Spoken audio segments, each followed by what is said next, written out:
Hi, this is Tom from Nightingale Games, and today I'm talking about Imperial Borders, the Congress of Vienna, a Larry Harris game. And in particular, I'm going to be going over these planning boards and explaining how to plot orders on your turn. So each nation will get one of these planning maps, folios. They have a cover with the flag and the name, and you can open them up and they'll have a map that corresponds to the game map.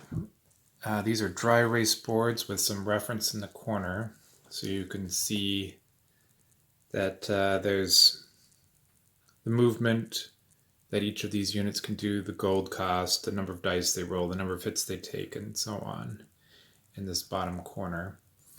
And up at the top here, there's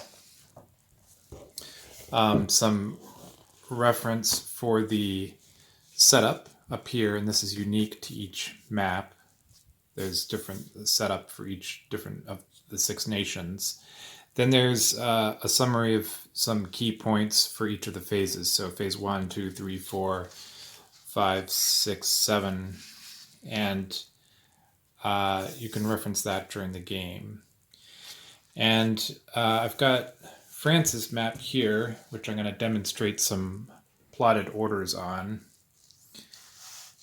This is a slightly older version of the map, which shows only 3 government buildings instead of 4 for the capitals, but the final version is away at Board Game Nation in Dayton, Ohio on the 7th of November.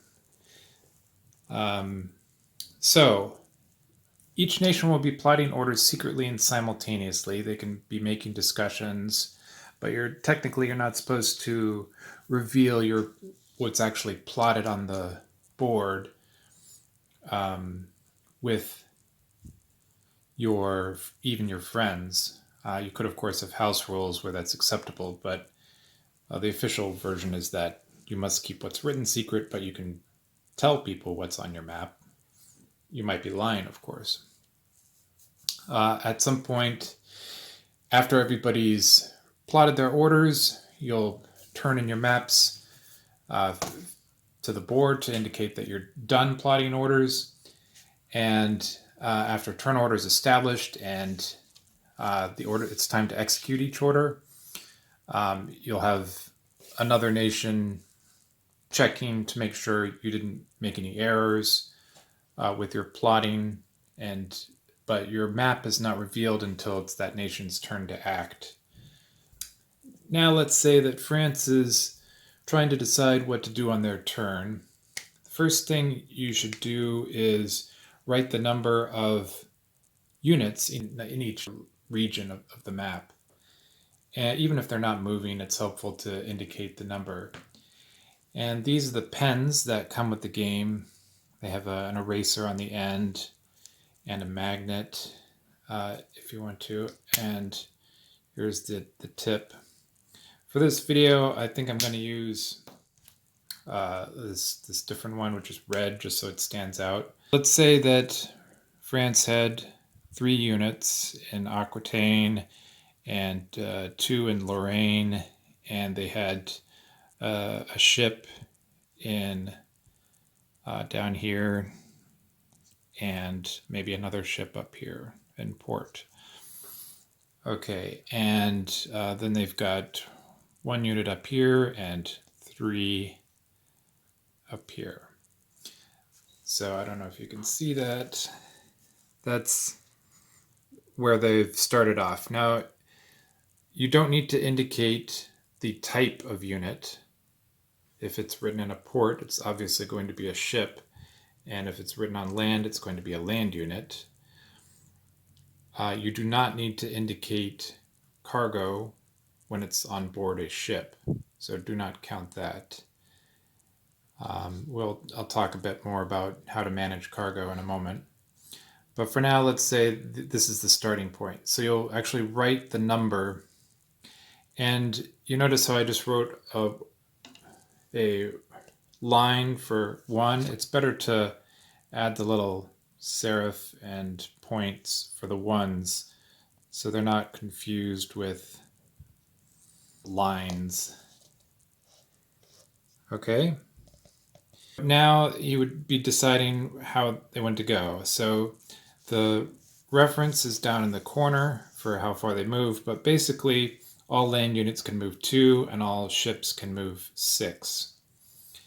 There is a special opportunity for cavalry to move an additional space after they've moved their 2, but that does not need to be plotted. Let's say that these guys are going to go into here, and these will move through here to there, and this 3 will be moving in, split up and move in 2 different directions. And so you draw a line to where they're going. There's no need to draw arrowheads. That makes it a little more crowded. Instead, you put dots in the destination. So let's say 2 are going back to the homeland territory here, and 1 is going over to Württemberg. And you don't have to move all of them. So if there's 2 starting here, maybe he only wants to move 1 into this territory and 1 over here. And then the ones that are 3 here, maybe they're moving 1 of them up here, and then 2 of them are going down to Provence. Now, if they were moving across mountains, mountains count as a region, so that would be 1 unit of movement. If they enter these white mountains, then they must stop for the round regardless of how far they're going. Whereas you could pass through. So for example, the other unit from Lorraine could pass through this mountain into here for 1, 2. Let's go ahead and do that. Okay, so you'll notice that I wrote dots. That shows the destinations, and numbers show the start. You don't want to confuse those two, but that helps explain where units are coming from and where they're going to. Hence the dots. If we wrote numbers at the destination and at the start, that would be confusing because you wouldn't know which one started where. So the dots are the end and the numbers are where you start. And if 2 groups are arriving from 2 different destinations, as is the case in Normandy here, you can draw, currently they're far apart, so it's obvious, but in some regions it might be a little tighter. So we recommend drawing a circle around each of the groups to distinguish where they're coming from. Now for the ships, which can sail up to 6, open sea regions or ports might go like this. They take a stop here, pick up some units, and then come back out, and then sail in and end up in Tangiers. And you would put a dot there. Oop, can't quite see that. There you go. That's 1 into the open sea, 2 into port, 3 back out, 4, 5, 6. So that's their full 6 movement. Now unloading doesn't cost any movement, but it will end movement for that ship. However, you can pick up and continue on. It doesn't cost any movement for the land units to load onto a ship either, or unload. So that's the 6 movement for that ship, and maybe this ship is going down to meet them. In which case you'd put another dot and then circle each of them. So that's 1, 2, 3, 4 into the port. That would be France's orders for that turn, for both ships and units.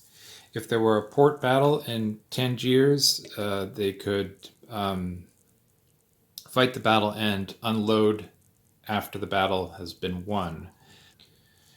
Now you'll want to keep an eye out when checking for errors.